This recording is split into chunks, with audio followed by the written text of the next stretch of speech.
Assalamualaikum warahmatullahi wabarakatuh. Om Swastiastu, Waalaikumsalam Namo warahmatullahi wabarakatuh. Buddhaya, salam kebajikan.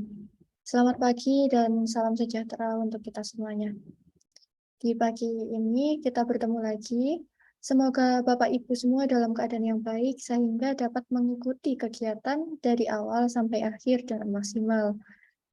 Hari ini menjadi pertemuan lanjutan setelah pertemuan pertama beberapa hari lalu. Untuk materi pertama mengenai cognitive behavior dalam penanganan adiksi akan disampaikan oleh Bapak Dr. Muhammad Nur Salim, MSI. Kepada Bapak Nur Salim dipersilahkan. Baik, terima kasih Bu Mbak Anissa. Assalamualaikum warahmatullahi wabarakatuh. Waalaikumsalam warahmatullahi wabarakatuh. Selamat pagi, salam sejahtera untuk kita semua. Semoga kita semua selalu sehat walafiat dan selalu mendapat rahmat, hidayah, dan barokah dari Subhanahu wa Ta'ala. Hari ini saya sangat gembira sekali bertemu, berjumpa, bisa bersilaturahmi kembali dengan teman-teman MGBK SMP Kabupaten Tuban. Saya berharap semuanya sehat walafiat dan bisa mengikuti kegiatan ini dari awal sampai akhir.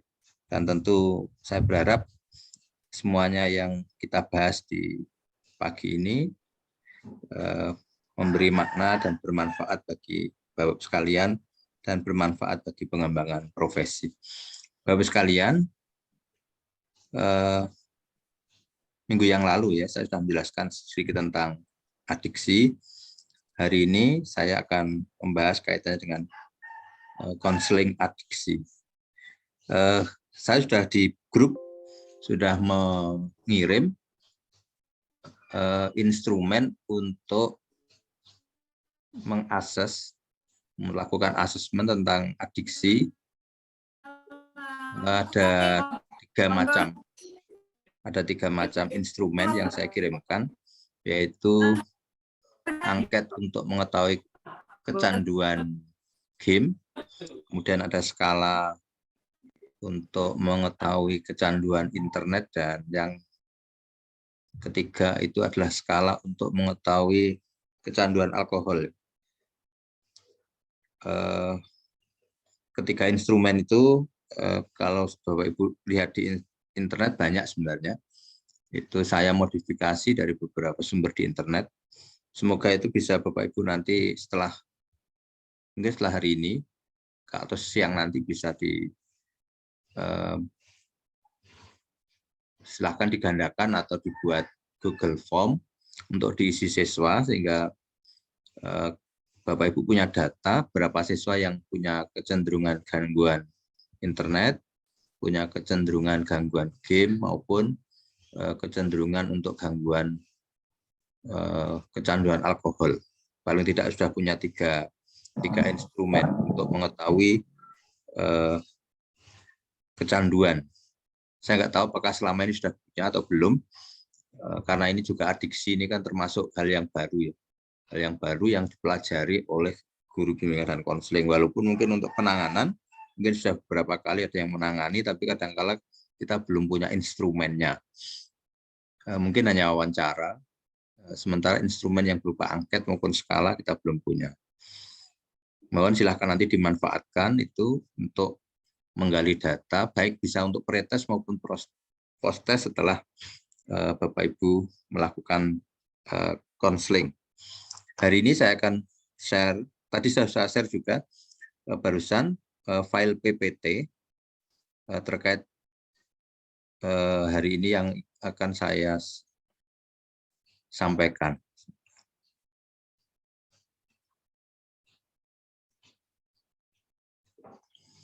Baik Bapak Ibu, saya akan menjelaskan kaitannya dengan salah satu cara untuk menangani kecanduan atau adiksi ya, khususnya melalui konseling.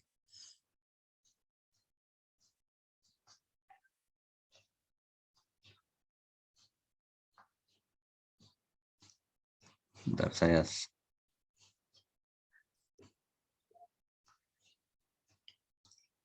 Bapak sekalian, terkait dengan terapi untuk adiksi memang bermacam-macam. Salah satunya melalui konseling. Saya yakin Bapak Ibu juga tahu bahwa biasanya memang adiksi itu untuk mengetahui apakah seorang itu kecanduan atau tidak tentu akan ada asesmen dahulu ya. Dari asesmen akan ketahuan orang itu kecanduannya tingkatnya seperti apa. Apakah dia kecanduannya berat, sedang, atau ringan. Kemudian berbeda penanganan antara kecanduan internet atau adiksi internet dengan adiksi misalnya minuman keras atau alkohol atau kecanduan narkoba. Proses penanganannya akan berbeda.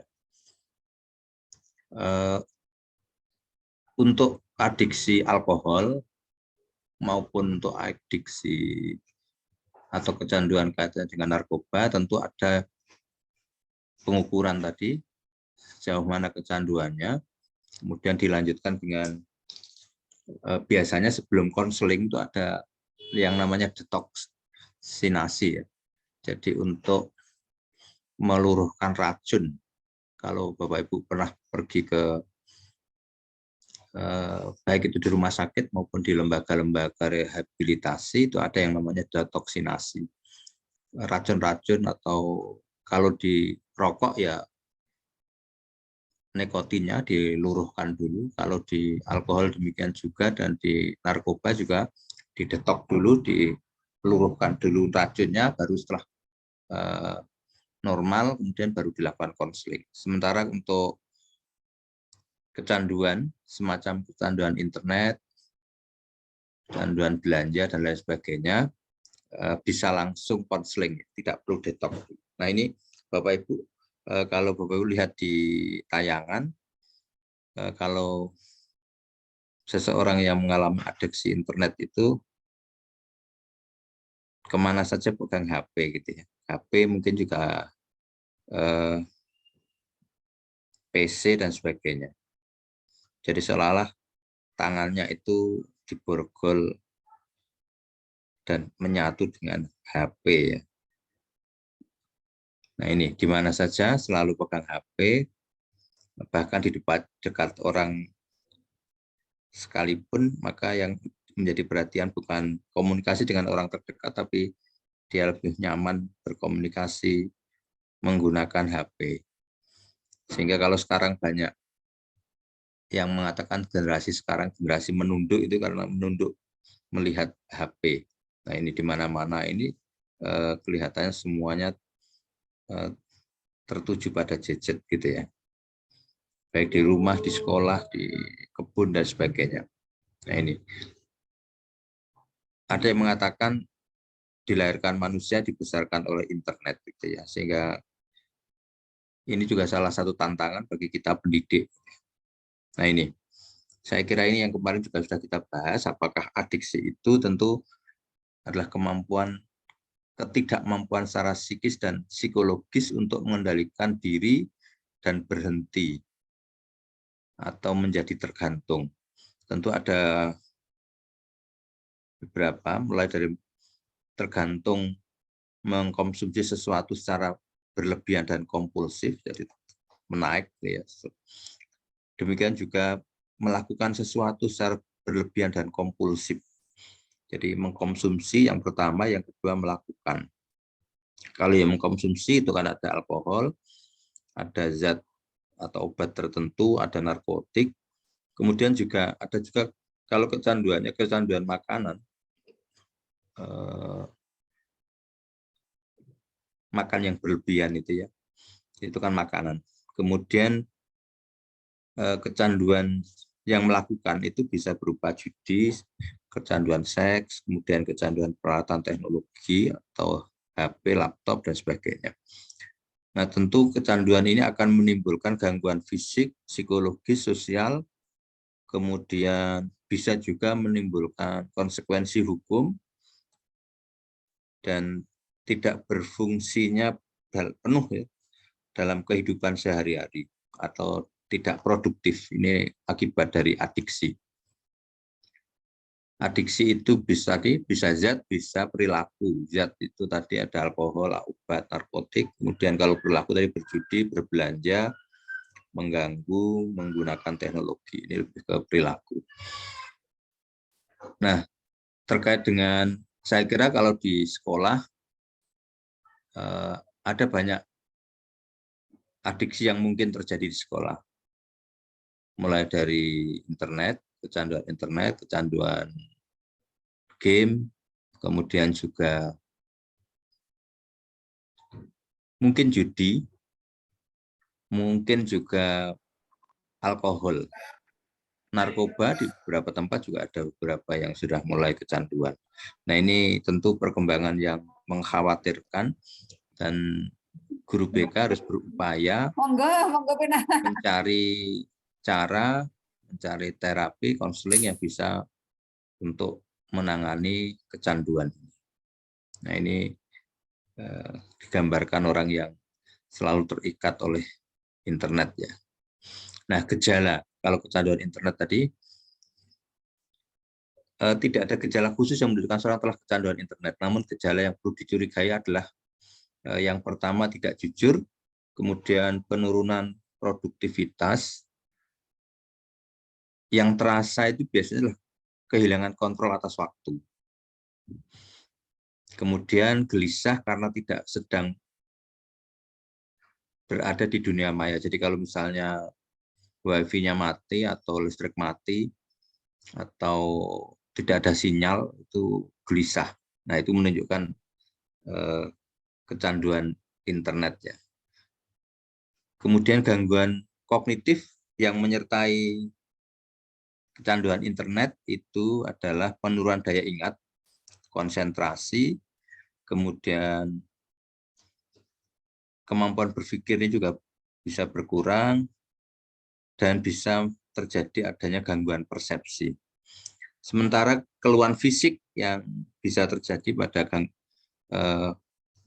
kecanduan internet ini adalah sakit punggung mungkin juga leher, karena ketika ngenet itu kan biasanya tubuhnya diam saja, tidak digerak-gerakkan, sehingga ada beberapa otot yang kaku gitu ya. Kemudian sakit kepala, tidak bisa tidur, dan kehilangan berat badan. Yang juga terjadi biasanya adalah karena ada radiasi dari ultraviolet. Kecanduan internet ini biasanya terjadi gangguan pada daya penglihatan. Bisa minus, bisa plus, bisa silinder, bahkan beberapa ada yang tidak bisa melihat ya, buta ya, karena kesalahan dalam penggunaan. Kemudian juga bisa saja terjadi sensasi seperti kesemutan, mati rasa, bahkan di beberapa kasus itu jari telunjuk, jempol, dan sebagainya kaku dan tidak bisa digerakkan. Ini akibat dari kecanduan internet atau gadget. Nah, variasi dan dampak biasanya setiap bentuk adiksi, termasuk adiksi internet, adiksi gadget, dan lain-lain, itu biasanya tiap orang punya pengaruh yang berbeda-beda. Ada yang sangat luar biasa, tapi ada yang biasa-biasa saja. Ya. Kemudian termasuk kecanduan game ya. Saya pernah menangani kasus itu ada siswa yang setelah dia main game Mobile Legends itu, dia merasa seolah-olah bisa masuk ke permainan. Jadi tidak hanya di alam nyata, tapi dia seolah-olah menghayati, masuk virtual ya. Secara virtual seolah-olah dia masuk ke dalam permainan, dan ternyata ketika masuk di permainan Mobile Legends itu dia tertembak di dahinya. Ternyata itu terbawa di kehidupan. Jadi jadi di dalam kehidupan nyata itu dia selalu memegang dahinya dan mengusap dahinya dengan kapas karena dia merasa dahinya itu masih mengeluarkan darah. Jadi yang semula di alam fantasi menjadi seolah-olah real, nyata, dan itu memang tidak semua orang-orang yang bisa berfantasi luar biasa itu yang bisa terpengaruh oleh game. Kemudian gejala kecanduan yang terlihat dan tidak terlihat bisa berbeda pada perilaku yang menyebabkan kecanduan. Kemudian sebagian besar kecanduan menyebabkan seseorang bertindak berbeda. Penampilannya bisa berubah. Jadi ketika orang ketika sedang kecanduan dan kecanduannya sangat luar biasa, itu mesti ada perilaku yang berbeda. Bisa jadi tidak keterampilan sosialnya berkurang, kemudian takut keluar dan sebagainya, itu akibatnya.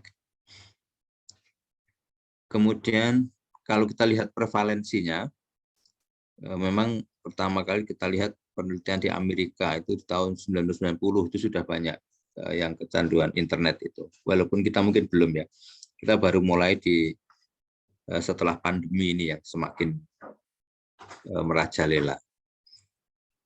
Kalau di Amerika itu sekitar 70% sudah mengalami kecanduan internet.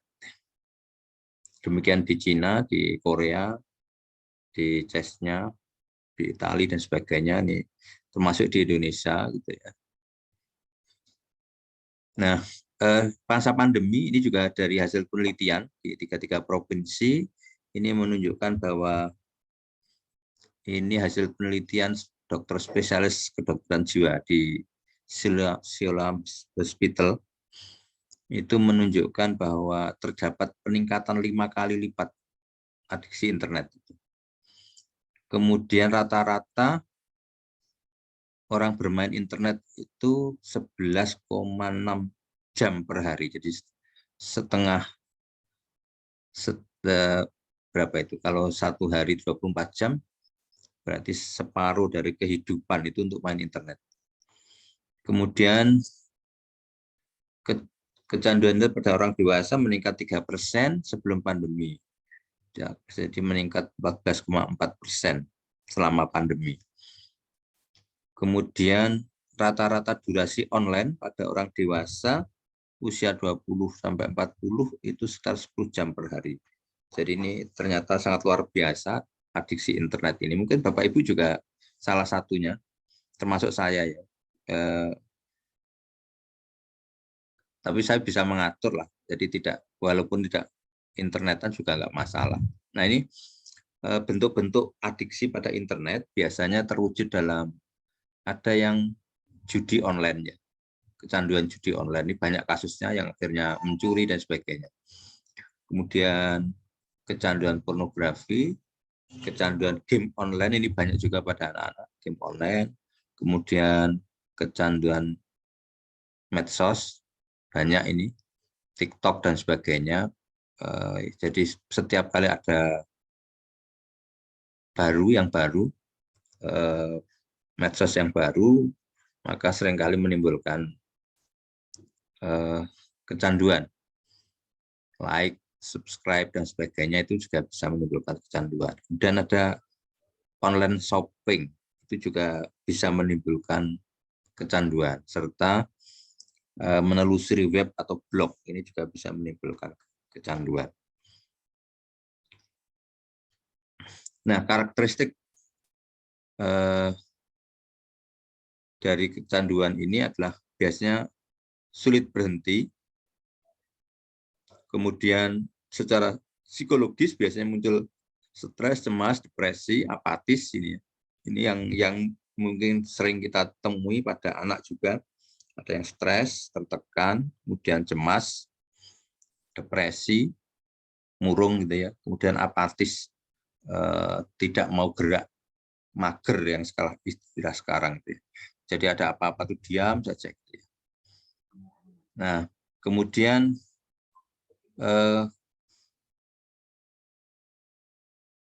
biasanya gejala fisik itu kelelahan, kurang tidur. Ini yang terjadi karena terutama pada anak-anak yang sekolah biasanya karena kurang tidur, kelelahan, sehingga mungkin bangun kesiangan, terlambat, tidak mengerjakan PR, gitu ya, tidak produktif. Ini yang terjadi pada kecanduan. Kemudian ada beberapa faktor yang mendukung mengapa seseorang itu muncul kecanduan. Memang yang agak sulit itu adalah untuk diatasi adalah genetik.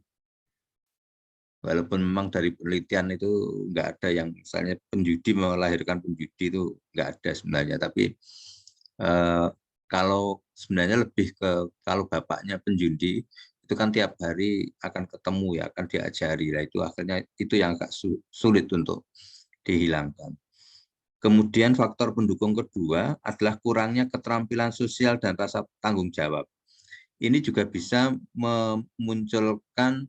munculnya adiksi. Orang-orang yang tidak punya keterampilan sosial, kurang bergaul, merasa kesepian, itu ya, akhirnya lari ke adiksi, apakah adiksi internet, judi, dan sebagainya. Kemudian adanya pembiaran atau penguatan.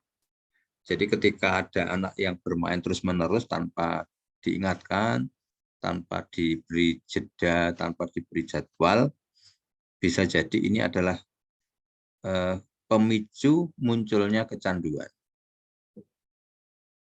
Kemudian pendukung berikutnya adalah kemudahan akses. Kemudahan akses.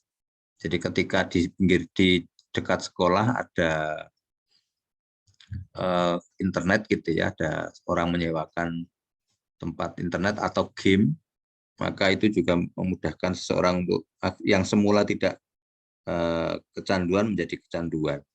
Kemudian adanya sensasi yang menyenangkan. Ini yang kalau dalam konseling sering disebut dengan payoff gitu ya, payoff, yang sensasi yang menyenangkan. Jadi ketika seorang itu melakukan judi, melakukan game online, nge-net gitu ya, maka dia akan mendapat kesenangan.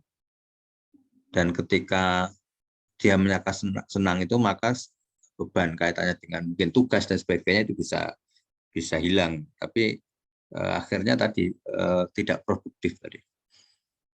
Nah, yang juga sering muncul adalah gangguan psikologis, gangguan psikologis, cemas, depresi,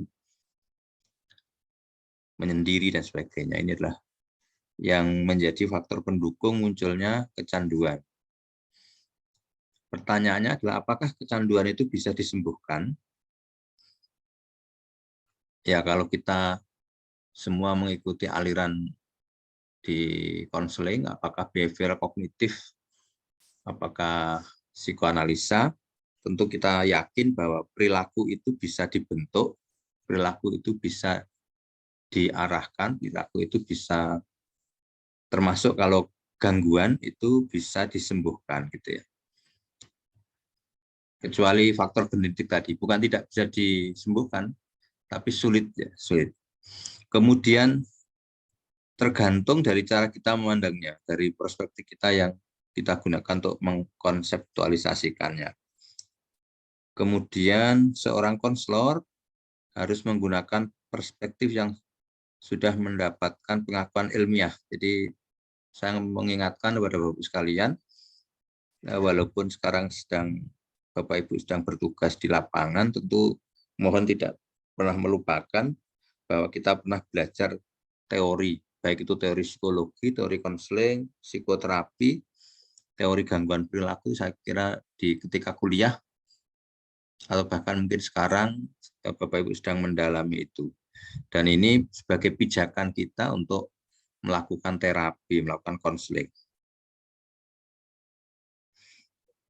Nah, kemudian juga banyak ahli klinis yang meyakini bahwa perilaku itu dapat disembuhkan atau treatable. Nah, kalau kita lihat, jadi Bapak sekalian, ada adiksi, termasuk di dalamnya ada adiksi internet, game, dan sebagainya. Kita bisa melakukan terapi melalui konseling, melalui intervensi konseling. Tentu bisa menggunakan berbagai teori, dan Bapak Ibu juga nanti akan mencari penyebab ya. Biasanya memang salah satu cara untuk penyelesaian masalah itu adalah mencari inti permasalahan. Selain mencari inti permasalahan, adalah mencari penyebab utama dari permasalahan itu. Nah, setelah mengetahui, baru nanti Bapak Ibu akan memilih kira-kira teori apa yang paling cocok untuk mengatasi kecanduan. Jadi kalau kecanduannya itu sebagai balas dendam masa lalu, yang di masa lalu pernah apakah itu mengalami kaitannya dengan trauma dan sebagainya, bisa menggunakan pendekatan yang psikodinamik ya, atau neo-freudianisme itu masa lalu diikhlaskan, masa lalu dirancang dan dibangun kembali. Kemudian saya kira yang paling banyak ini yang kognitif perilaku atau behavior kognitif ya, ini yang teori yang paling banyak. Dan kalau saudara lihat di jurnal-jurnal hasil penelitian, rata-rata banyak yang menggunakan teori-teori ini untuk membantu konseling. Nanti kita lihat beberapa teknik yang sering digunakan untuk membantu konseling yang punya masalah adiksi. Kemudian demikian juga humanistik proses ini juga bisa digunakan untuk membantu para konseling yang mengalami adiksi, serta biasanya juga integratif ya. Seringkali gabungan antara kognitif, perilaku, spiritual, humanistik itu jadi satu. Saya kira, saya yakin Bapak Ibu yang pernah kuliah baik itu di S1 psikologi maupun S1 GK pernah mempelajari kaitan teori konseling. Nah, kemudian pertanyaannya adalah apa pendekatan yang paling efektif untuk menangani adiksi? Tentu kita semua sudah pernah belajar juga bahwa tidak ada satupun teori yang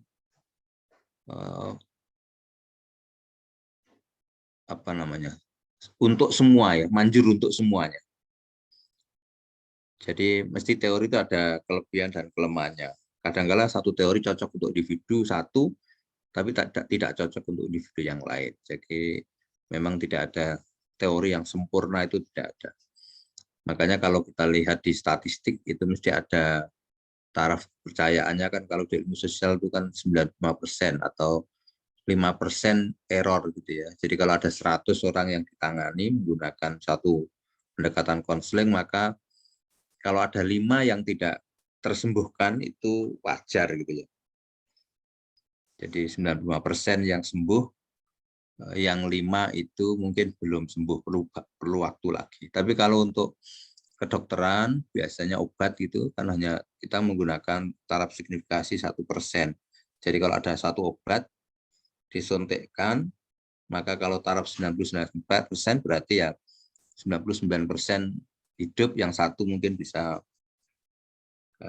mungkin lebih parah lagi. Nah, kemudian tak ada metode tunggal yang efektif dan menangani semua masalah yang perlu Bapak sekalian perhatikan. Suatu metode mungkin efektif untuk menangani satu masalah, tapi tidak efektif untuk masalah yang lain. Tapi Bapak mencoba ya, jadi bisa mencoba satu strategi yang dikuasai, kalau tidak berhasil ya ganti yang lain ya. Kemudian bahkan keefektifan metode untuk menangani masalah yang sama pada individu yang bisa berbeda-beda gitu ya. Nah ini kita tiba pada kognitif perilaku, ini yang paling banyak. Mengapa kita sering menggunakan terapi yang bahkan ini kalau Bapak Ibu lihat di jurnal-jurnal penelitian sampai sekarang pun kognitif perilaku itu paling banyak ya penelitian, bahkan yang sering digunakan guru, yang sering digunakan konselor, ini teori atau strategi berbasis pada kognitif perilaku. Ini alasannya adalah konseling kognitif perilaku ini memiliki asumsi yang paling optimis yang memungkinkan dapat dilakukannya intervensi terhadap semua gangguan perilaku. Asumsi dari kognitif perilaku terhadap gangguan perilaku adalah bahwa semua gangguan perilaku diyakini sebagai hasil belajar. Jadi hampir semua perubahan perilaku ada pada manusia, termasuk terjadinya masalah itu karena hasil belajar. Yang perilaku yang bukan hasil belajar itu ya, contoh misalnya bersin itu bukan hasil belajar ya. Kemudian mabuk itu juga, jadi orang berperilaku karena mabuk itu juga bukan hasil belajar. Kemudian bahwa gangguan perilaku itu memiliki banyak sebab. Jadi satu perilaku itu bisa disebabkan oleh banyak hal. Sehingga ketika menangani suatu perilaku, itu maka penanganannya juga harus bersifat multidimensional. Multidimensional, karena penyebabnya banyak. Dari sekian sebab itu tentu biasanya ada satu sebab utama. Ada satu sebab utama. Penyebab utamanya itu apa? Seringkali sebab satu dan yang lain itu sering saling berhubungan. Kemudian terjadinya konteks sosial yang berhubungan tadi ya, sebab itu berhubungan, pemicu, kemudian juga perolehan atau konsekuensi ini juga biasanya tidak hanya tunggal tapi bisa macam-macam. Nah, ini alasan mengapa seringkali konseling kognitif behavioral digunakan untuk menangani adiksi. Nah, ini kalau Bapak Ibu lihat, ini hasil, kalau kita mengikuti alurnya behavioral tadi, bahwa gangguan perilaku itu sebagai hasil belajar. Tentu situasi yang mendukung, kalau kita lihat adiksi internet ya, maka tersedianya internet. Jadi saya yakin kalau di tempat yang tidak ada internet, mungkin juga nggak ada yang adiksi internet gitu ya. Termasuk misalnya di tempat yang pulau yang tidak ada sinyal gitu ya, saya yakin nggak ada adiksi internet. Ini karena ketersediaan internet. Kemudian yang kedua, kesediaan smartphone atau komputer gitu ya. Orang-orang yang tidak punya smartphone, punya komputer, saya yakin juga bisa saja, tapi biasanya kan di tempat lain, mungkin nyewa dan sebagainya. Kemudian dijual murah atau terjangkau, baik PC, smartphone sekarang sudah agak terjangkau. Kalau dulu harganya ya memang yang mahal ada, tapi yang terjangkau banyak. Kemudian berteman dengan pecandu, ini juga menimbulkan jadi adiksi tadi. Serta punya masalah ya, stres, cemas, depresi, ini yang juga mendukung. Kemudian lack of skill, kurangnya keterampilan, kurangnya self control, kurangnya asertif, jadi diajak teman ngikut saja, jadi kan kurang asertif. Serta dari karakteristik kepribadian ini juga bisa menimbulkan gangguan perilaku, termasuk juga kecanduan tadi. Kemudian penguat internal eksternal itu contohnya adalah orang tua yang membiarkan anaknya bermain HP, bahkan tidur pun ditemani HP, tangannya megang HP gitu ya. Ini pembiaran. Kemudian memperoleh sensasi atau pengalaman yang menyenangkan, ini juga penguatan internal eksternal. Kemudian dengan main HP itu akan mengurangi perasaan cemas, stres, meskipun hanya sesaat. Nah, itu juga akan mendukung adanya adiksi internet. Serta biasanya menggunakan internet yang media pendukung untuk bisa mengatasi masalah, menarik perhatian, mencapai superioritas, mengatasi masalah. Memang salah satu manfaat dari internet ini adalah orang bisa mengatasi masalah ya. Tapi kalau misalnya termasuk bisa terkenal gitu ya. Tapi salah satu akibatnya adalah orang menjadi adiksi.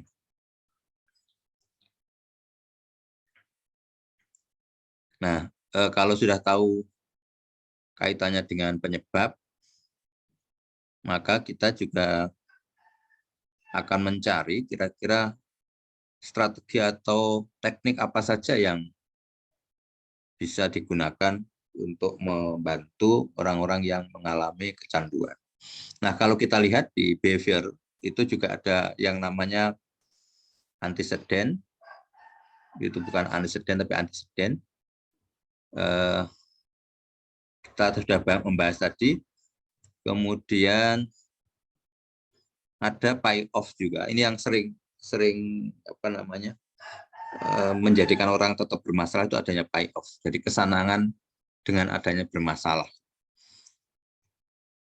Bahkan salah satunya kan mungkin dengan misalnya ketika seseorang ngenet atau misalnya main judi lewat internet, biasanya kan kemarin yang ada yang cerita itu mendapatkan uang ya, mendapatkan poin. Poin itu bisa ditukarkan dengan uang. Kemudian juga mendapatkan teman yang banyak.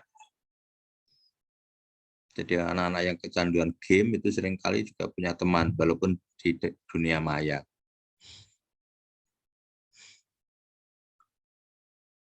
Nah, ini ada terkait dengan intervensi.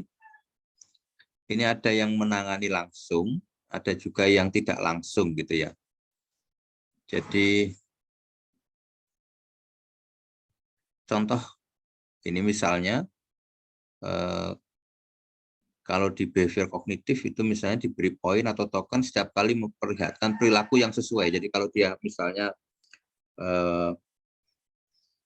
ngenet tapi pada jam-jam tertentu atau misalnya 1 jam, kemudian sehari misalnya dia menyepakati sehari hanya 1 jam, kemudian dia memang hanya 1 jam maka diberi hadiah. Ini juga lebih ke kognitif behavioral ya. Nah, kita lihat ini berbagai teknik yang bisa digunakan untuk membantu konseli yang yang mengalami kecanduan. Kalau kita lihat di terapi kognitif behavioral yang klasik ya, pembiasaan klasik itu melalui desensitisasi sistematis, kemudian pengkondisian aversif ya, dan latihan asertif. Ini pembiasaan klasik atau klasikal conditioning. Kemudian ada yang operan conditioning, ini ada penguatan, ada hukuman, ada penghapusan, ada pembentukan, ada pengelolaan diri, self management, termasuk juga self control, kemudian juga kontrak atau behavior kontrak. Ini yang operan conditioning. Kemudian ada terapi yang kognitif sosial. Ini biasa menggunakan modeling ya, ada live model, ada simbolik model, ada cover model. Kemudian bisa juga gabungan integratif yang dari modeling itu. Kemudian kalau dari kognitif seringkali juga bisa menggunakan teknik misalnya penghentian pikiran atau talk stopping, kemudian restrukturisasi kognitif atau cognitive restructuring, kemudian suntikan stress inoculation, kemudian terapi kognitif dari Beck, kemudian self instruksional dan pemecahan masalah. Ini beberapa teknik yang saya kira bisa dimanfaatkan oleh Bapak sekalian untuk menangani siswa yang mengalami kecanduan. Nanti dipilih mana yang paling dikuasai, digunakan untuk menangani kecanduan. Nah, lebih lanjut ini beberapa yang kalau saya lihat di jurnal, di buku-buku, ini juga beberapa strategi konseling yang paling sering digunakan untuk mengatasi klien yang kecanduan. Ada yang namanya behavior self control training. Teknik ini mengajarkan pada klien untuk memantau dan mengubah perilakunya sendiri. Jadi self control. Klien yang mengontrol sendiri perilakunya. Nanti kita dalami lebih jauh kaitannya dengan self control training. Kemudian contingency management. Ini adalah mengidentifikasi dan memanipulasi potensi lingkungan yang memberi penghargaan dan menghukum perilaku. Ini biasanya kalau yang sudah kecanduan, terutama yang kecanduan ini ya, narkoba gitu ya. Dan ada salah satu teknik ini biasanya mengidentifikasi dan memanipulasi potensi lingkungan. Jadi saya pernah mendapat cerita dari dulu Prof. Taufik, salah satu dosen di UNESA, mertuanya Ari Lasso. Itu salah satu anaknya itu kecanduan narkoba. Yang dilakukan untuk mengurangi itu menggunakan ini contingency management. Jadi sampai Prof. Taufik itu menyewa polisi 24 jam untuk mengatur anaknya, ya, artinya anaknya itu kemana saja, jadi ada yang mendampingi. Jadi gantian 8 jaman. Jadi kalau misalnya mau masuk kamar mandi gitu, dicek dulu toiletnya dan sebagainya, adakah biasanya kan ditempel ya, pakai plastik itu ditempel dan sebagainya, itu dicek betul. Jadi dimanipulasi lingkungannya terkait dengan supaya anak ini tidak berhubungan lagi dengan bandar, dengan pengedar gitu ya. Kemudian juga relaksasi, tadi asertif tadi, kemudian social skill training. Ini juga sering digunakan. Kemudian couple and family therapy. Jadi terapi keluarga. Jadi untuk kecanduan internet memang harus melibatkan keluarga. Kecanduan game dan sebagainya. Bisa juga menggunakan karir konseling, terutama ini adalah kaitannya dengan yang mungkin karena tidak mendapat pekerjaan dan sebagainya, bisa menggunakan karir konseling, cognitive restructuring, ini juga tadi sudah kita sebut, assertive conditioning, ini menggabungkan penggunaan zat atau pengalaman tidak menyenangkan yang nyata maupun yang dibayangkan. Assertive conditioning ini bisa, terutama teman-teman yang menguasai hipnokonseling atau hipnoterapi, bisa menggunakan aversive conditioning ini untuk menangani kecanduan. Saya pernah menggunakan ini untuk membantu seseorang klien yang kecanduan judi. Nanti setelah ini ada kasus yang saya sampaikan. Jadi menggunakan aversive conditioning digabungkan dengan hipnokonseling. Kemudian bantuan pemecahan masalah dan pengambilan keputusan, ini strategi yang juga bisa diterapkan untuk yang mengalami kecanduan. Stress management training, training atau pelatihan menangani stres, konseling kelompok, ini bisa juga digunakan untuk terutama konseling kelompok bisa dilakukan untuk secara berkelompok yang menangani kecanduan. Kemudian ada lifestyle and recreational planning, perencanaan gaya hidup dan rekreasi. Ini bisa juga dilakukan. Kemudian pemberian informasi tentang efek obat. Jadi bisa efek rokok, obat, kemudian dan referral rujukan. Ini juga bisa disampaikan dan bisa salah satu cara untuk penanganan permasalahan kecanduan. Demikian juga SAFE, spiritual emotional freedom technique yang biasanya digabungkan dengan totokan ya, ada totokan di tubuh. Kemudian hipnokonseling. Ini beberapa teknik yang sering digunakan juga dalam mengatasi kecanduan. Nah, ini beberapa kasus yang pernah saya tangani. Tadi yang saya menggunakan aversif tadi, yang digabungkan dengan hipno, itu untuk menangani kebetulan kliennya ini, kebetulan ada klien yang sudah habis 80 juta karena judi, kemudian motor dan mobilnya juga digadaikan. Nah, kemudian datang ke saya, kemudian minta untuk supaya membantu mereka bagaimana supaya kecanduannya ini hilang, gitu ya. Kemudian saya coba gunakan yang tadi saya minta membayangkan. Jadi setelah saya hipno, kemudian saya minta si klien itu membayangkan judi, kemudian menang, kemudian judi lagi kalah, sampai akhirnya semuanya itu habis, gitu. Semua harta yang dimiliki habis, termasuk pakaian yang dipakai, dia hanya menggunakan katalog kolor dan kaos singlet. Semua hartanya, mobil, rumah, semuanya habis. Dia membayangkan itu. Saya minta membayangkan itu.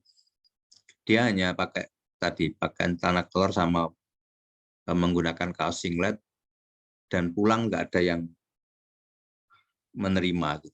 Nangis dia. Nah, saya sugesti bahwa setiap kali dia diajak temannya untuk judi, maka yang terbayangkan tadi, yang terbayangkan adalah kalah dan tinggal pakai celana pendek dan kaos singlet. Alhamdulillah terselesaikan dan tidak mengalami judi lagi. Jadi kecanduan judinya hilang. Waktu itu datang memang bersama istrinya.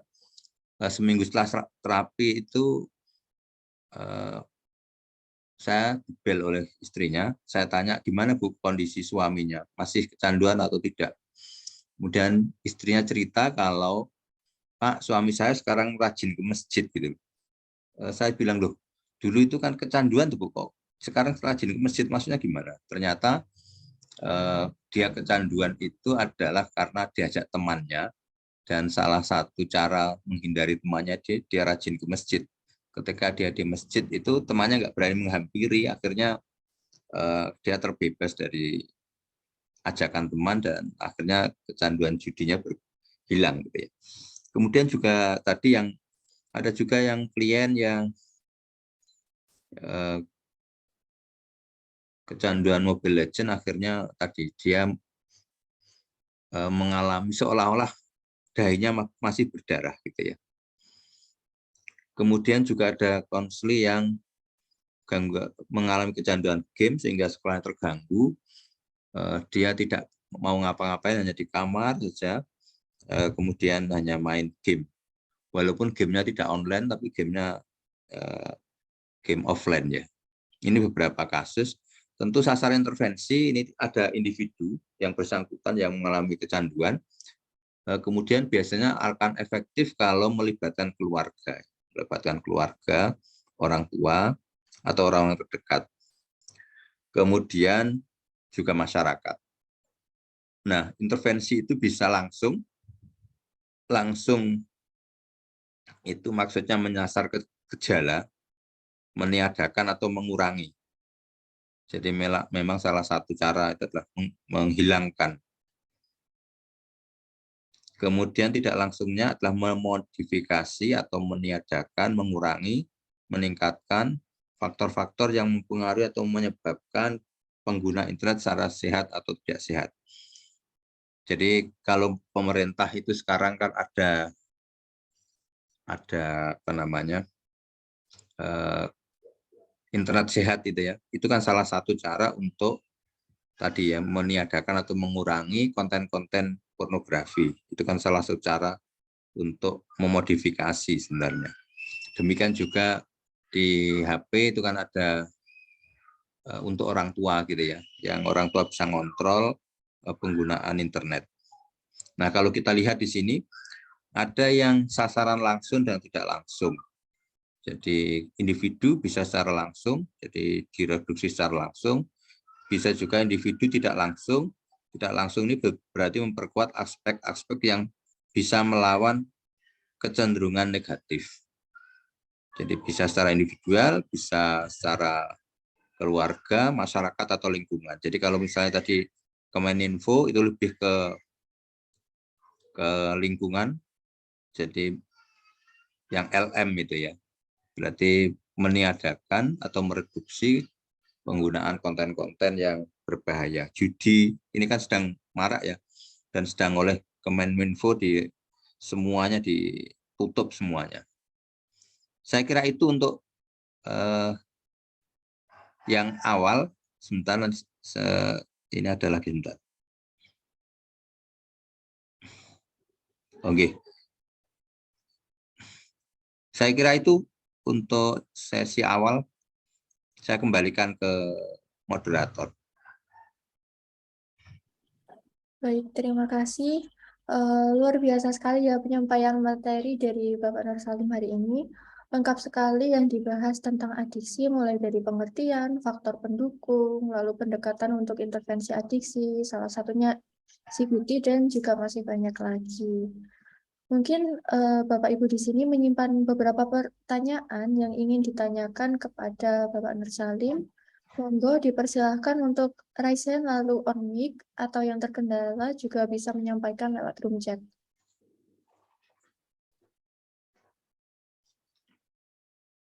Monggo silahkan, mungkin ada yang menanggapi.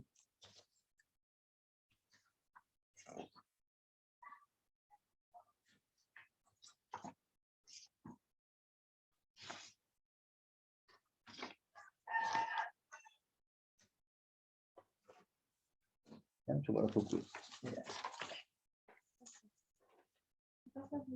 Kertas. Kesana.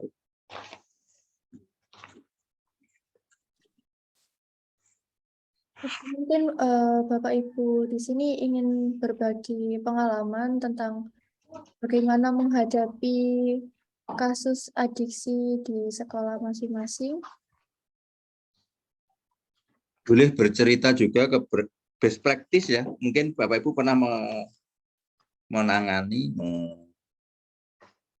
melaksanakan konseling yang untuk kecanduan.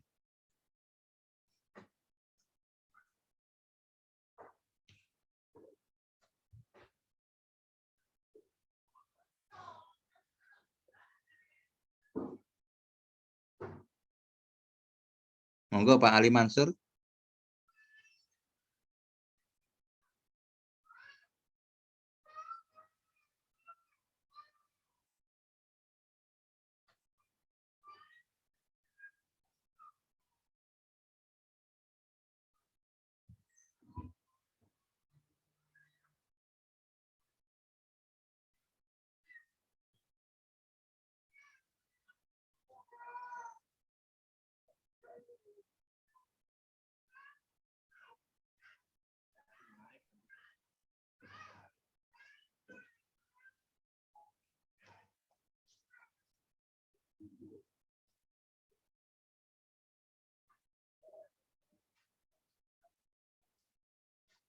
Silakan Bapak Ibu.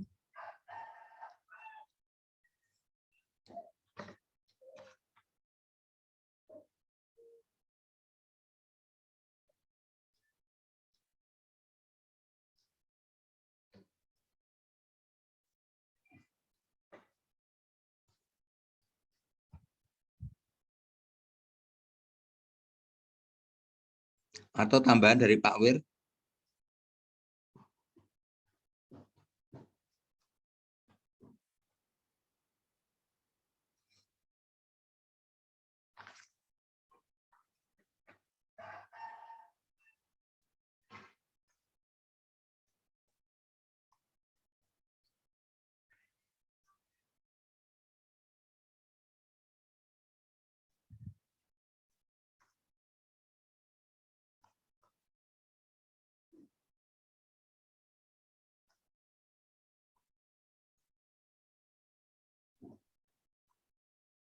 Baik, Pak.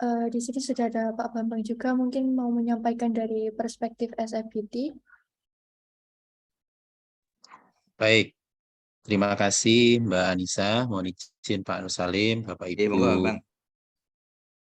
guru BK SMP sederajat di Kabupaten Tuban. Senang rasanya bisa berjumpa dengan Bapak Ibu sekalian pagi ini di hari Kamis, Bapak Ibu ya, di pelatihan tahap kedua. Jadi setelah minggu lalu Bapak Ibu memahami konsep adiksi, kemudian juga bersama Pak Wiryo membahas tentang MI, Motivation Interviewing. Misalnya kalau Bapak Ibu menangani konseli yang memiliki keengganan ya, keengganan untuk berubah atau menyelesaikan masalah itu, salah satunya MI itu punya kelebihan di situ ya. Nah tadi Pak Nusalim juga sudah memaparkan beberapa teknik yang terutama di kognitif behavioral therapy ya, CBT yang bisa digunakan untuk Bapak Ibu menangani adiksi. Nah, saya barangkali memberi perspektif baru Bapak Ibu ya. Kadangkala di saat seperti ini kan kita itu di dalam konteks era ini kan perlu punya perspektif baru di dalam menangani konseli ya. Mungkin nanti Bapak Ibu tinggal memilih saja kira-kira mana yang akan digunakan untuk menangani. Tentu informasi dari Pak Nusalim, Pak Wiryo juga saya kira melengkapi ya. Jadi Bapak Ibu nanti kira-kira kasusnya itu lebih keengganan konseli untuk menurunkan adiksi atau mungkin memang ini banyak dikaitan dengan perilaku yang harus diubah, atau Bapak Ibu nanti juga bisa seperti yang saya tawarkan ini ya. SMP itu kan masuk di tahap perkembangan remaja ya, Bapak Ibu. Remaja itu kan usia kelompok. Sehingga menurut Kore itu salah satu treatment yang cocok untuk remaja itu adalah pendekatan kelompok. Karena kelompok itu kan memaksimalkan adanya ini ya Bapak Ibu ya, dinamika kelompok. Jadi tidak harus konselor langsung yang memberikan treatment, bisa jadi itu ada sumbangsi dinamika kelompok dari anggota kelompok yang lain, sesama teman mereka gitu ya. Itu juga membantu percepatan penyembuhan, terutama dalam konteks adiksi Bapak Ibu ya. Nah, saya mencoba menawarkan ini adalah konseling kelompok singkat ya, ini ada typo berarti ya. Singkat berfokus solusi, atau kita bisa singkat KKSBS gitu ya. Atau kalau dalam asingnya itu adalah Solution Focus Brief Group Counseling gitu ya. Jadi kalau dalam istilah asingnya. Nah, kita coba menggunakan dalam konteks adiksi. Lah, adiksi nanti tentu banyak ya Bapak Ibu ya. Tadi sudah dijelaskan oleh Pak Nusalim minggu lalu, dan juga tadi ditambahkan beberapa instrumen yang bisa Bapak Ibu gunakan untuk mengidentifikasi potensi adiksi di peserta didik Bapak Ibu ya, di sekolah masing-masing. Baik Bapak Ibu, ini biar tidak terlalu sepaneng begitu ya. Kita coba bermain dulu Bapak Ibu. Nanti Bapak Ibu mungkin bisa menuliskan jawabannya di kolom chat begitu ya. Kira-kira Bapak Ibu kalau Bapak Ibu bisa menebak ini apa kira-kira gambar ini Bapak Ibu ya. Mungkin ada yang bisa memberikan jawaban di menu chat.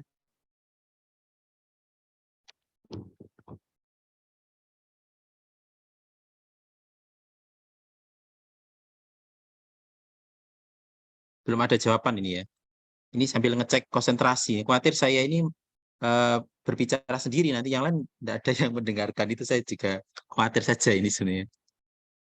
Baik, senap otak ya. Nah, betul ya. Oke, Bapak Ibu. Kalau yang kedua ini kira-kira apa?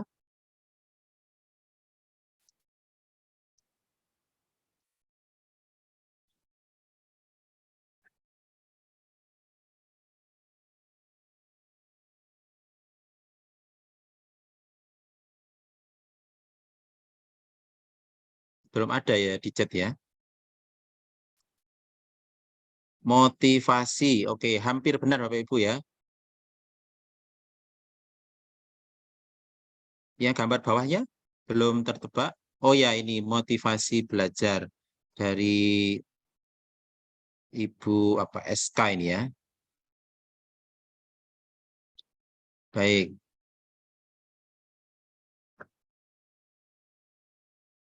Baik, sudah ada 2 jawaban. Nah, semoga yang lain Bapak Ibu meskipun belum nggak menuliskan barangkali tetap fokus gitu ya, karena secara daring pun ya ini adalah bagian kita untuk meningkatkan profesionalisme ya. Jangan sampai nanti sertifikatnya dapat tapi ilmunya malah tidak diperoleh lah, itu bahaya Bapak Ibu ya. Baik. Baik, Bapak Ibu kita coba lanjut. Jadi yang akan saya sampaikan mungkin konsepnya, kemudian kira-kira bagaimana nanti kalau Bapak Ibu menggunakannya di sekolah ya Bapak Ibu ya. Baik. Konseling kelompok singkat berkesolusi ini sebetulnya adalah masuk ke paradigma postmodern. Jadi kalau paradigma modern yang dijelaskan oleh Pak Nur Salim tadi itu kan diawali dari masalah. Jadi fokusnya itu kan ke masalah konseli ya. Tetapi kalau postmodern bisa jadi masalah itu tidak hanya bersifat mutlak gitu ya, bisa jadi itu bersifat relatif ya, yang dibentuk oleh konstruksi bahasa dari konseli. Jadi kalau paradigma modern itu kan ibaratnya itu masalah itu ya bersifat tunggal ya, mah kendalanya apa gitu ya, yang kemudian harus ditangani. Tetapi kalau dalam konstruksi postmodern kita akan membuat bahwa sebetulnya yang jadi masalah itu adalah bahasa ya. Sama peserta didik tidak merasa dia adiksi gitu ya, tidak merasa dia kecanduan gitu ya, atau dia merasa kecanduan karena adanya labeling yang terbentuk dalam situasi sosial ya, di mana dia tinggal, misalnya di lingkungan di mana tinggal dia dilabeli menjadi orang yang adiksi gitu ya. Jadi sebetulnya postmodern dan konstitusional itu mengajak kita untuk berpikir bahwa ada pengaruh dari bahasa yang kita gunakan dan budaya yang terbentuk di dalam lingkungan kita, itu yang membentuk konstruksi ya. Apakah sesuatu itu dianggap menjadi masalah atau tidak, itu kan terbangun dari konstruksi yang kita bangun di dalam lingkungan ya. Misalnya tadi, oh bermain game itu nggak apa-apa gitu ya, yang penting makan kan gitu ya. Misalnya anak-anak yang boleh, yang penting mau disuapin nggak apa-apa, main game sambil lihat main game atau apa kan gitu ya, mungkin ya ibu-ibu ya. Atau konstruksinya bermain game itu perilaku yang adiktif sehingga harus dikontrol misalnya gitu ya. Boleh bermain misalnya, kemudian ada waktu-waktu tertentu yang harus dilarang misalnya. Itu kan itu misalnya dalam konstruksi-konstruksi yang kita bangun dalam lingkungan kita. Tergantung pada di mana kita membangun konstruksi itu gitu Bapak Ibu ya. Nah, sehingga di dalam hal ini bahasa itu menjadi penting ya Bapak Ibu ya. Karena orang memaknainya itu dari bahasa gitu ya. Kalau sejak kecil dia dikatakan tidak apa-apa bermain, yang penting tidak kemana-mana, di rumah saja, sehingga dia berasa bahwa ya saya di rumah, yang penting tapi saya bermain gitu, dia bermain game online tadi misalnya gitu ya. Atau tidak apa-apa merokok gitu ya, kan merokok itu tidak haram misalnya, itu kan konstruksi juga Bapak Ibu ya. Misalnya kalau anak-anak remaja itu kalau nyinom itu kan dapat, kalau di saya dulu dapat sebungkus rokok itu kan berarti kita diajarkan untuk merokok ya oleh budaya kita gitu ya. Jadi ya rokok itu boleh gitu ya, justru tanda kejantanan misalnya kan, itu kan konstruksi ini Bapak Ibu ya. Berarti kan konstruksi. Jadi kalau nggak ngerokok berarti ini bukan cowok gitu ya misalnya. Itu kan konstruksi Bapak Ibu yang terbangun misalnya. Nah, ini kan berarti ada masalah di dalam konstruksi bahasa dan budaya yang kita tanamkan kepada anak didik kita ya, misalnya di mana lingkungan dia hidup gitu ya, begitu. Atau adisi-adisi yang lain ya, nggak tahu ya, nanti ya bisa aja alkohol gitu ya.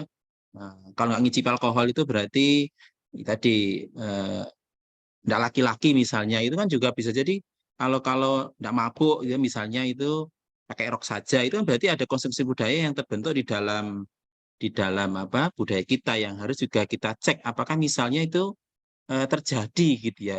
Jadi nah makanya konseling postmodern menawarkan kita untuk membantu konseling menyusun makna ya, agar interpretasi atau konstruksi budaya itu menjadi lebih apa tadi sesuai ya dengan kenyataan gitu ya Bapak Ibu. Kenapa konseling ini menarik adalah ini pertama konseling ini adalah brief counseling singkat gitu ya.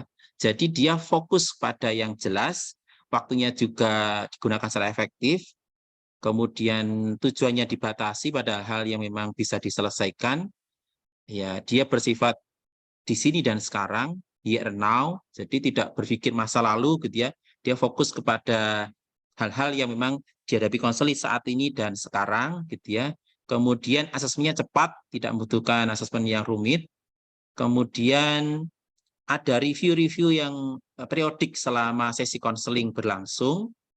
Kemudian ada kolaborasi yang penting. Jadi kita tidak menjadi orang yang paling hebat di dalam konseling, tapi kita percaya bahwa konseling kita juga orang hebat gitu ya. Jadi kita tidak menjadi orang pinter gitu ya, yang bisa menyembuhkan segala penyakit atau masalah konseling, tapi kita juga percaya konseling itu adalah orang yang hebat, yang juga terlibat menangani masalahnya. Yang terakhir, dia fleksibel, jadi tahapan dan teknik-teknik yang ada di dalam konseling ini itu tidak harus urut gitu ya, bisa digunakan secara fleksibel sesuai kebutuhan. Ini yang menarik dari konseling ini. Kemudian kalau Bapak Ibu cek sebagai guru SMP, MTS yang derajat, kita kan juga punya kendala dalam waktu konseling Bapak Ibu ya. Bapak Ibu kalau punya siswa 150 ya bagus sekali ya. Tapi kalau lebih, sama yang dibimbing itu 200 peserta didik, 300 adiknya jadi fokus bimbingannya. Itu kan kita terbatas ya. Bagaimana kalau konselingnya satu-satu gitu, misalnya ada 10 anaknya adiktif, ada 20 anaknya adiktif, apakah kita akan menyelesaikan satu-satu gitu ya? Maka kita ada kendala di keterbatasan waktu. Yang kedua, konseling ini menawarkan berfokus solusi. Jadi jangan kita terlalu lama, terlalu berkutat pada masalah, sehingga membuat orang itu menjadi pesimis. Kayaknya saya ini sudah kronis, Pak. Percuma saya berubah. Kayaknya saya sudah seperti ini. Jadi ketika konselor terlalu lama berkutat pada masalahnya konseli, membuat orang itu menjadi pesimis untuk berubah. Karena dia merasa dirinya sudah ibarat penyakit itu sudah stadium akhir gitu ya Bapak Ibu ya. Maka yang pertama, konseling ini menawarkan waktu yang terbatas itu bisa dimanfaatkan dengan baik. Yang kedua, berfokus pada solusi. Yang keempat, yang ketiga adalah berkolaborasi Bapak Ibu. Jadi jangan kita menganggap bahwa diri kita itu adalah orang yang paling hebat, tetapi kita mengajak konseling untuk berkolaborasi. Yang keempat, ya ini, kalau kita lihat saat ini kan eranya itu kan hot Bapak Ibu ya, mengajak didik untuk berpikir, bukan kita menjadi terapis yang memberi solusi atau memberi tindakan yang langsung dia tinggal gunakan, tapi kita mengajak dia untuk berpikir ya. Ya inilah yang disebut bahwa eranya adalah era kita mengajak mereka untuk tidak hanya menerima tindakan dari kita, tapi juga melibatkan mereka untuk berpikir dan berkolaborasi. Bapak Ibu, kalau kita lihat di dalam alokasi waktu, kita itu kan kalau ini konseling kan berarti hanya Bapak Ibu di SMP itu kan punya persentase kan 25-35% ya kalau mengikuti Permendikbud 111 itu ya. Kalau mengikuti ini secara ideal ya. Jadi masih banyak di porsi layanan dasar. Sehingga dengan ada waktu yang terbatas ini kita perlu memilih strategi-strategi yang efektif dan efisien gitu ya. Masalahnya selesai, waktunya juga bisa digunakan dengan baik. Sehingga ini salah satu kelebihan dari konseling singkat berfokus solusi. Yang kita perlu perhatikan juga menurut penelitian yang terbaru menunjukkan bahwa keefektifan atau keberhasilan konseling itu paling besar ditentukan oleh kolaborasi konselor dan konseli 70%. 30% itu hanya menyumbang dari tekniknya. Jadi teknik yang baik itu hanya menyumbang 30% keberhasilan konseling. sehingga 70% itu ada di kolaborasi, Bapak Ibu. Itulah pentingnya kita mengajak konseling untuk terlibat, tidak hanya dia sebagai pasif penerima tindakan gitu ya ibaratnya ya. Baik. Yang berikutnya kita akan mulai masuk ke dalam ya, Ibu. Barangkali ada yang mau disampaikan. Suara saya terdengar dengan baik ya, Bu Nurul Fitria.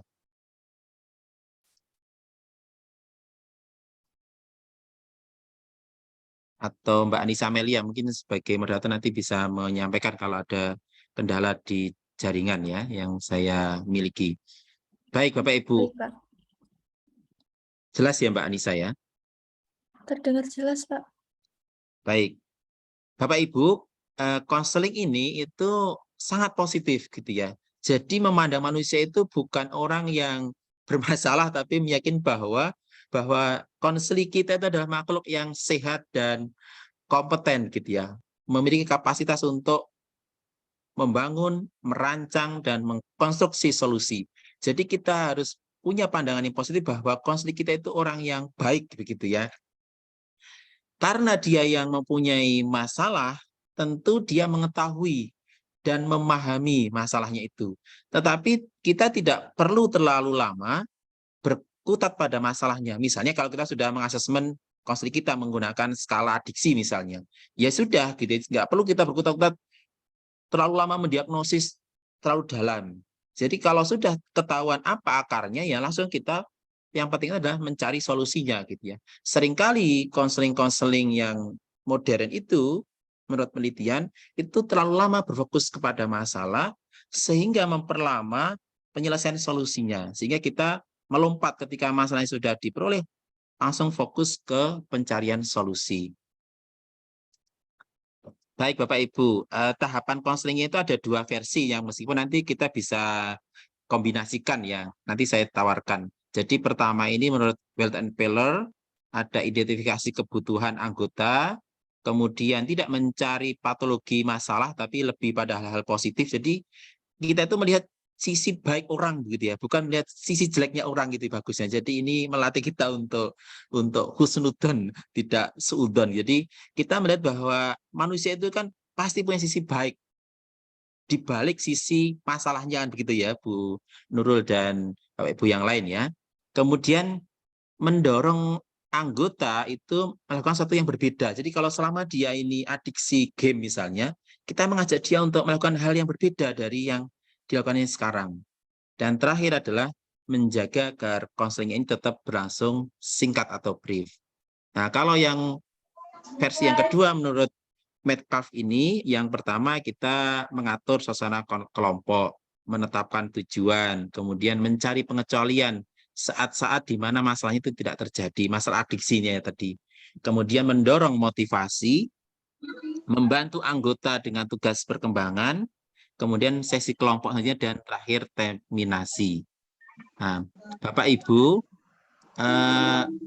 setelah kita tadi melihat tahapannya, kita coba melihat tekniknya. Ya, pertama itu ada teknik perubahan prakonseling. Jadi kadangkala Bapak Ibu, ini hebatnya ya Bapak Ibu ya. Bapak Ibu membuat janji dengan konseling itu juga bagian perubahan Bapak Ibu ya. Jadi orang itu kita berikan komitmen untuk bertemu untuk konseling itu jadi sudah menjadi bagian dari dia berubah Bapak Ibu ya. Seperti halnya kalau kita ke dokter gitu ya, ingin berobat, kemudian dokternya memberikan kita komitmen untuk diperiksa, itu kan menjadi bagian kita semangat untuk berubah. Nah, itu juga bagian dari teknik yang perlu kita manfaatkan di dalam SF KKSBS tadi. Kemudian karena kita tadi itu acuannya adalah keterampilan berpikir, maka pertanyaan atau question itu menjadi hal utama dalam intervensi konseling ini. Jadi ketika kita melakukan konseling kelompok, kita sebagai pemimpin kelompok, mungkin ada nanti co-konselornya, ada juga nanti anggota kelompok, maka pertanyaan-pertanyaan yang kita sampaikan itu adalah alat komunikasi dan juga sekaligus intervensi utama. Gunanya untuk apa, Bapak Ibu? Ya, memahami pengalaman anggota kelompok, terutama dalam konteks tadi adiksi ya, tergantung adiksinya, apakah adiksi game online misalnya, adiksi mungkin merokok dan sebagainya, atau yang lain ya. Baik, yang ketiga Bapak Ibu, karena konseling ini adalah berorientasi pada hal-hal positif, kita bisa menggunakan namanya miracle question, pertanyaan keajaiban. Jadi meminta anggota untuk mempertimbangkan jika dia mendapatkan suatu keajaiban itu apa yang akan berubah. Nah, ini bagus untuk kita merumuskan tujuan konseling. Misalnya gitu ya, misalnya Bapak Ibu bertanya kepada konseli, nah misalnya, atau Anda coba bayangkan ketika Anda nanti sudah pulang dari sekolah, kemudian istirahat di rumah dengan nyenyak-nyenyak, kemudian dalam tidur itu bermimpi dan mendapatkan suatu keajaiban bahwa adiksi game online yang kamu alami itu sudah hilang gitu ya. Ketika kamu bangun, kira-kira apa yang berubah dari sebelum tidur tadi? Nah, tentu bahasa pertanyaan ini disesuaikan dengan kemampuan konseli kita memahami Bapak Ibu ya. Tentu Bapak Ibu di Tuban tentu lebih tahu cara ngomongnya, apakah mungkin campuran dengan bahasa Jawanya atau mungkin nanti dengan cara-cara yang lebih mudah dipahami oleh konseli. Misalnya, nak, kalau kamu dapat suatu keajaiban sehingga perilaku kecanduan game online yang kamu sekarang alami itu sudah sembuh, apa yang kira-kira berubah atau sudah hilang misalnya. Oh, saya kok sudah tidak punya ibaratnya kemauan untuk selalu pegang HP atau membuka game, Bapak. Jadi saya mungkin bisa melakukan hal lain. Jadi dia bisa menceritakan perilaku-perilaku yang akan terjadi seandainya perilaku adiksinya itu hilang gitu ya. Jadi kita nanti bisa menetapkan bahwa oh ini loh indikator-indikator yang akan terjadi kalau adiksinya itu bisa kita selesaikan. Itu namanya dengan tujuan. Jadi kita mengajak konseli membuat suatu pengandaian keajaiban sehingga kita bisa menetapkan tujuan konselingnya. Apa yang akan terjadi perubahan itu gitu ya. Nah, ini kan berarti sejak awal kita sudah mengajak konseli berkolaborasi untuk merumuskan tujuan, Pak Ibu ya. Oke. Sekali lagi karena ini adalah teknik keterampilan berpikir, maka kita harus menggunakan bahasa-bahasa yang bisa dipahami oleh konseli, Bapak Ibu ya. Tetapi tetap mengacu pada teknik konseling yang ada. Yang berikutnya adalah teknik pengecualian atau exception question. Setelah kita menetapkan tujuan konseling, Bapak Ibu, tadi misalnya dia ketika di miracle question itu merasa tadi tidak lagi memiliki intensitas yang tinggi ya untuk membuka game misalnya atau mungkin bermain game gitu ya. Nah, maka kita bisa bertanya kepada konseli kira-kira bagaimana caranya kita mencapai tujuan itu tadi ya. Kan tujuannya ingin berubah tadi ya. Maka kita bisa menggunakan exception question Bapak Ibu untuk merancang strategi bagaimana cara agar konseli tadi bisa mencapai tujuan. Karena konselingnya adalah konseling kolaboratif, maka bukan kita yang menentukan tekniknya Bapak Ibu atau strateginya ya, tapi konseli yang kita ajak berdiskusi dengan pertanyaan pengecualian. Anak-anak, Anda masing-masing tentu di rumah atau di sekolah itu kan tentu kan tidak setiap menit, setiap waktu itu kan membuka game. Nah, coba ingat-ingat kembali di saat seperti apa atau situasi seperti apa Anda itu tiba-tiba tidak merasa tertarik untuk membuka game atau bermain game. Coba masing-masing diingat-ingat kembali yang biasa dilakukan sebelumnya, di mana saat itu Anda tidak memiliki ketertarikan untuk membuka game dan bermain game.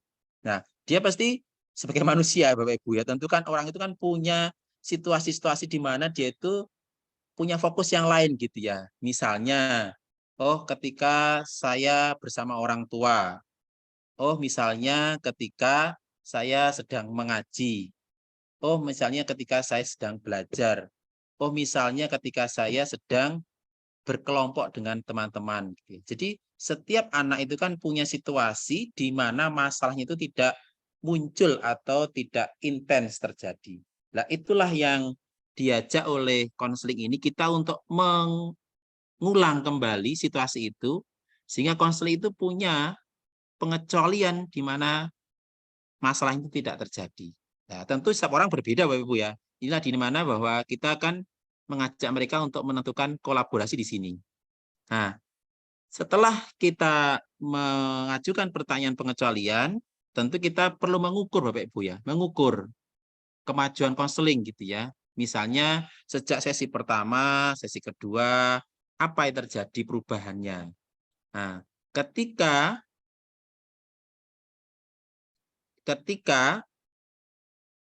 kita ini berupaya mengukur ya, mengukur sesuatu mungkin yang tidak mudah diamati ya. Nah, kalau perilaku adiksi tentu mungkin ini bisa diamati, tetapi kalau ada beberapa masalah yang mungkin sulit diamati, misalnya seperti perasaan atau suasana hati atau komunikasi, itu bisa menggunakan pertanyaan skala. Misalnya dia diajak untuk mengukur apakah misalnya ya, ini juga mungkin bisa digunakan dalam konteks adiksi di apa namanya Bu? Bisa disesuaikan misalnya kalau Bapak punya skala 1 sampai 10, misalnya angka 10 itu berarti bermakna kamu sangat ibaratnya merasa tidak bisa lepas dari game online, dan 1 itu berarti kamu sudah bisa lepas dari online. Kira-kira posisi kamu di angka berapa? Mungkin dia bisa mengatakan, tentu ini perlu dibandingkan dengan hasil skala. Misalnya dia mengatakan, saya ini di angka 9, Bapak. Jadi setiap saat itu kalau nggak buka game itu, saya merasa ada sesuatu yang hilang atau tidak lengkap dalam diri saya, misalnya gitu ya. Nah, nanti kita tanyakan kembali di pertemuan yang kedua, ketiga, dan seterusnya. Misalnya skala ini dibutuhkan, meskipun memang kalau dari teorinya, skala ini memang lebih banyak digunakan untuk perubahan yang unobservable misalnya. Ya, tapi kalau mungkin diperlukan, ini juga membantu konseling untuk dia mengevaluasi secara reflektif gitu ya. Apakah dia merasakan perubahan dari waktu ke waktu selama kita konseling misalnya gitu ya. Nah, agar kita juga punya apa ya, punya semacam keyakinan bahwa dia itu betul-betul ada kemajuan. Nah, Bapak Ibu, ada juga teknik yang berikutnya adalah rumusan tugas sesi pertama atau formula for session task ya. Jadi ini adalah kita bisa memberikan tugas kepada anggota yang diselesaikan antara sesi konseling yang pertama ke sesi konseling yang kedua. Misalnya kita bisa meminta mereka mengobservasi perilaku adiksi game yang mereka alami itu seperti apa gitu ya. Tergantung pada Bapak Ibu apa yang mau ditugaskan. Yang intinya tentu berkaitan dengan upaya kita untuk menangani masalah adiksi tadi. Kemudian Bapak Ibu, konseling ini juga mengajarkan kita untuk memberikan feedback.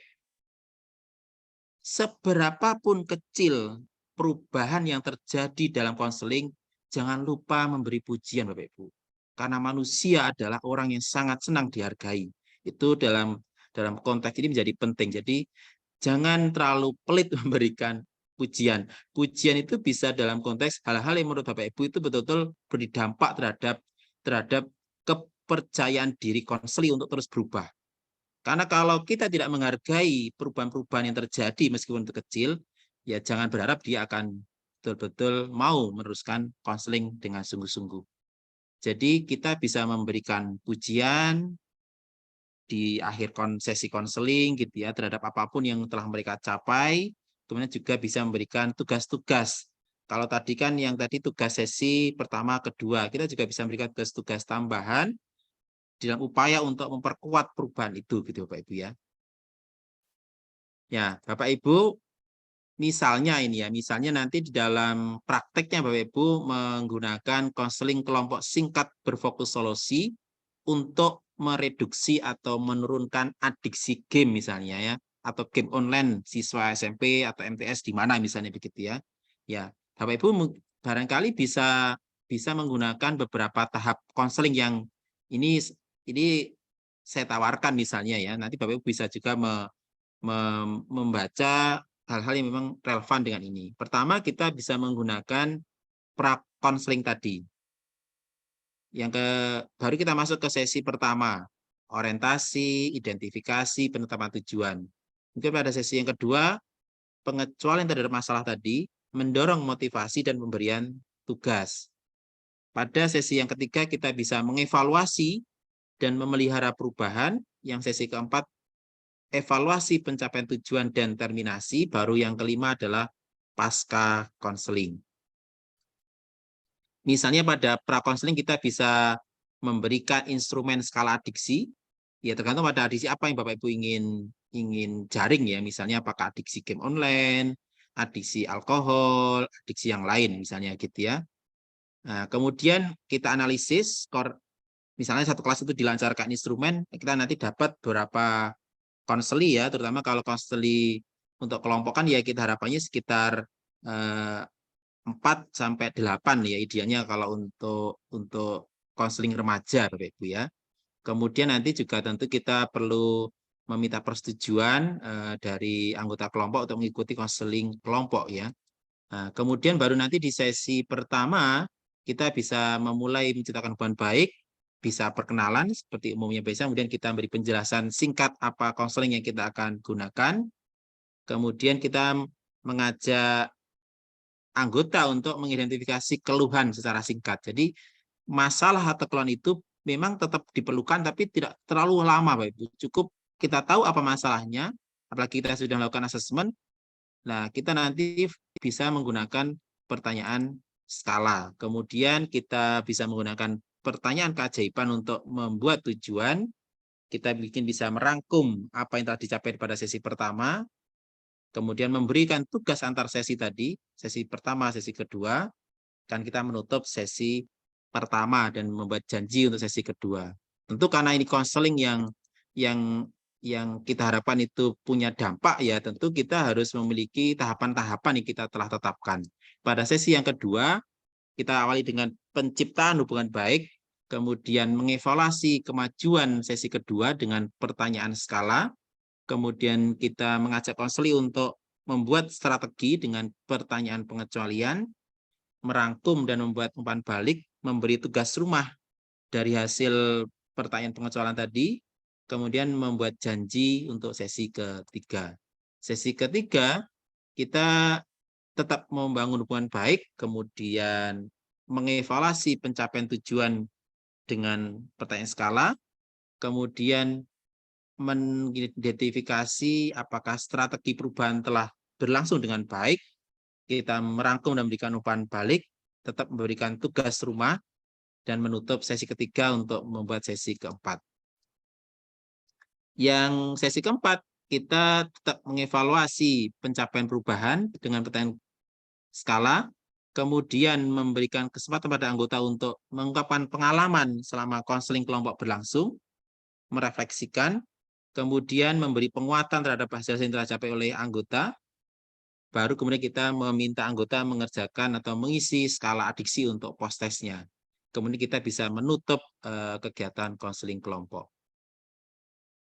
Yang terakhir, setelah konseling selesai, kita tetap perlu mengevaluasi perubahan yang terjadi, apakah betul-betul itu bertahan, kemudian kita melakukan tindak lanjut konseling kelompok.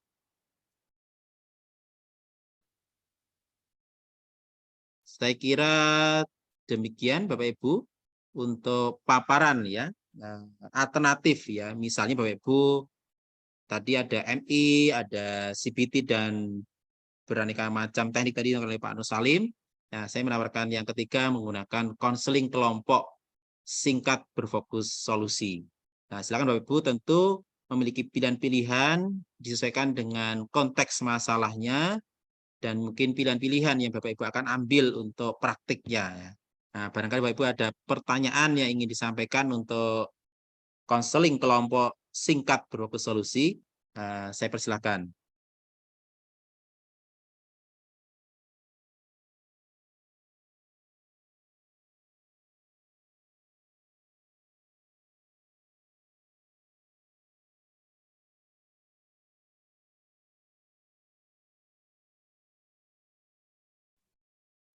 Monggo untuk Bapak Ibu yang ingin menyampaikan pertanyaan, karena materi yang disampaikan oleh Pak Bambang ini sangat menarik ya, tentang SFBT. Mungkin Bapak Ibu ingin mengetahui lebih dalam, atau ada hal-hal yang ingin ditanyakan, bisa langsung on mic atau disampaikan lewat room chat.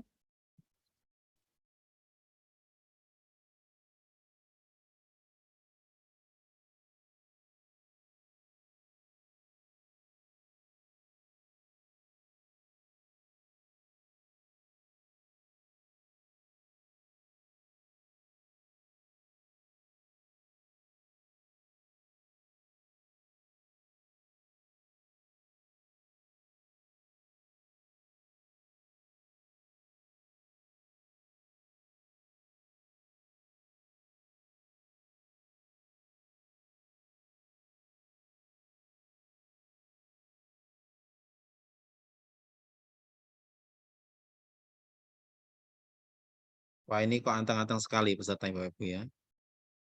Alhamdulillah kalau cepat paham ya.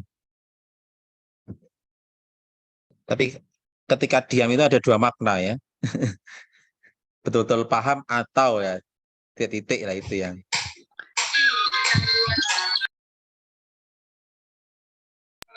Menyimak selalu Pak Bambang. Nah, ini Pak Nova ini bertemu kembali ya di kesempatan yang lain Pak Nova ya. Menyimak tapi mendua kah Pak Nova?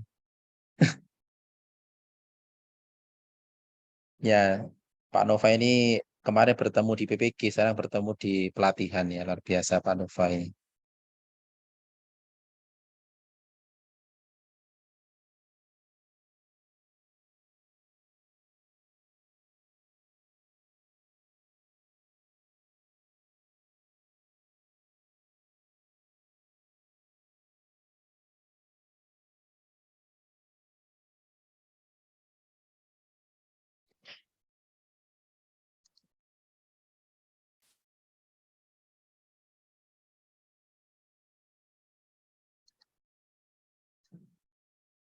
Baik, saya kira itu Mbak Anissa nampaknya Bapak Ibu tidak ada respon, jadi mungkin ini sudah jelas semua kayaknya Mbak. Tapi luar biasa cepat sekali ya memang. Guru-guru kita hebat ini ya, jadi mendengarkan sekali langsung canggih semua, sudah hebat semua. Berarti nampaknya ini sudah siap praktek berarti Mbak Anissa ya. Nah, maksudnya sudah ingin segera praktek, maksudnya tidak ingin berlama-lama di teori, tapi segera ingin praktek nampaknya ini. Ya, terima kasih Pak Bambang ya untuk materi yang disampaikan hari ini. Ini ada Pak Wiryo sepertinya ingin berbicara. Sebenarnya berbicara. Oke, Bapak dan Ibu sekalian, Assalamualaikum warahmatullahi wabarakatuh. Ini hanya berkaitan dengan teknis ya Bapak dan Ibu, yang akan insya Allah kita bertemu muka pada tanggal 1 September gitu ya Pak Bambang, Pak Nur Salim dan Bu Ivi dan Bu Sri Rezeki. Nah, untuk beberapa hal yang perlu kita bawa Bapak dan Ibu, seperti yang pada pertemuan awal dengan pembina MGBK, sekaligus pengurus MGBK, nanti akan ada MOU Bapak dan Ibu. MOU-nya kurang lebih begini Bapak dan Ibu. Kami harap nanti ada masing-masing sekolah. MOU-nya sudah saya siapkan, sudah kami siapkan draftnya. Monggo nanti kalau bisa, kalau ada di otak-atik, monggo. Kalau yang atas menika, ini adalah MOU yang nomor surat dari kami. Nanti mohon tanggal 1 sudah dibawakan MOU yang berasal nomor suratnya dari sekolah masing-masing. Nah, ini sudah kita siapkan. Mungkin nama kepala sekolahnya ada perubahan dan sebagainya, monggo. Terus kemudian nanti jika ada hal teknis di dalam ini yang perlu didiskusikan, bisa langsung kontak dengan saya, Bapak dan Ibu. Nah, di sini nanti akan ada tanda tangan Bapak dan Ibu. Masing-masing nanti ada rangkap 2. Ada dari kepala sekolah, nanti ada untuk dari kami, Ketua Jurusan, ada Pak Dekan, dan Pak Kepala Dinas.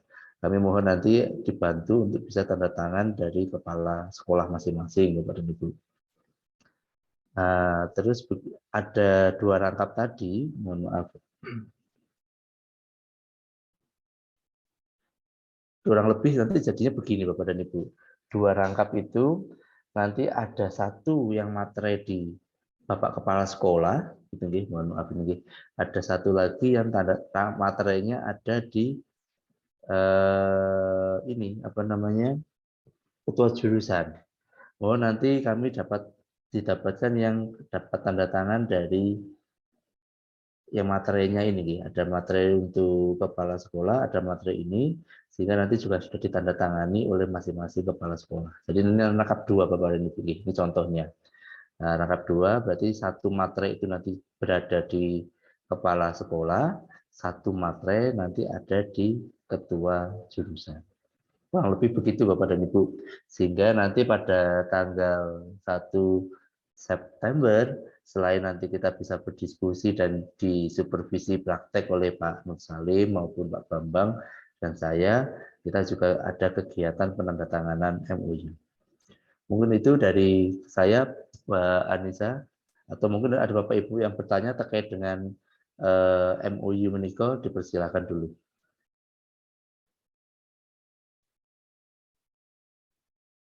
Kalau sudah dirasa cukup paham, ini saya sematikan nanti file untuk MOU-nya, link Google Drive-nya dalam kirim ke grup ya.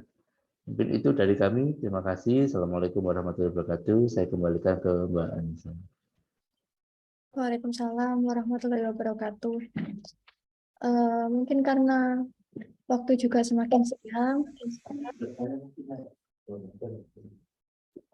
bagi Bapak Ibu yang mungkin masih menyimpan pertanyaan, bisa disampaikan, baik itu mengenai materi ataupun mengenai MOU.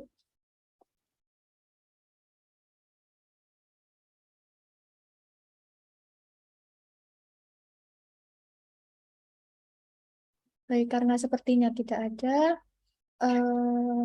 mungkin untuk pertemuan hari ini diakhiri di waktu ini.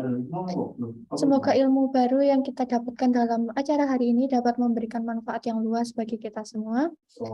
Saya Anissa selaku pembawa acara pamit undur diri. Mohon maaf apabila terdapat kesalahan penyebutan atau kata-kata yang kurang berkenan di hati Bapak Ibu sekalian. Terima kasih atas kesempatan yang telah diberikan. Selamat siang. Wassalamualaikum warahmatullahi wabarakatuh. Waalaikumsalam warahmatullahi wabarakatuh. Terima kasih Bapak Nur Salim dan Bapak Bambang.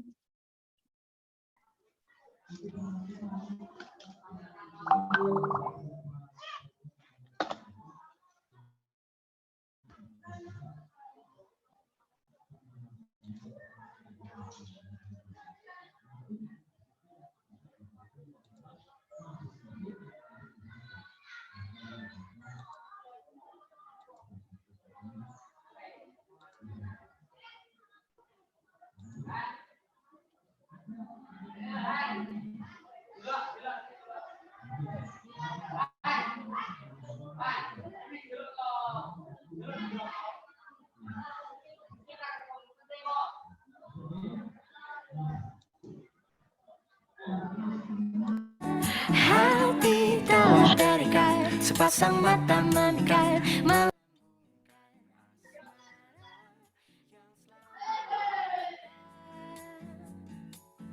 Mengulur senja menanti datang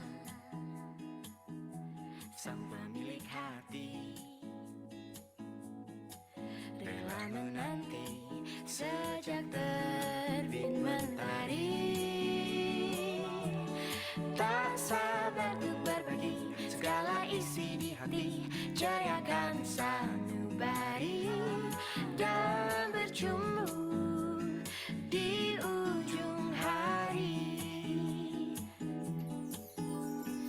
Indahnya kisah kasih kita di masa remaja. Di bawah rayu senja kita di madu bermanja. Tiada masa-masa yang lebih indah dari masa remaja. Seakan dunia milik berdua. Hati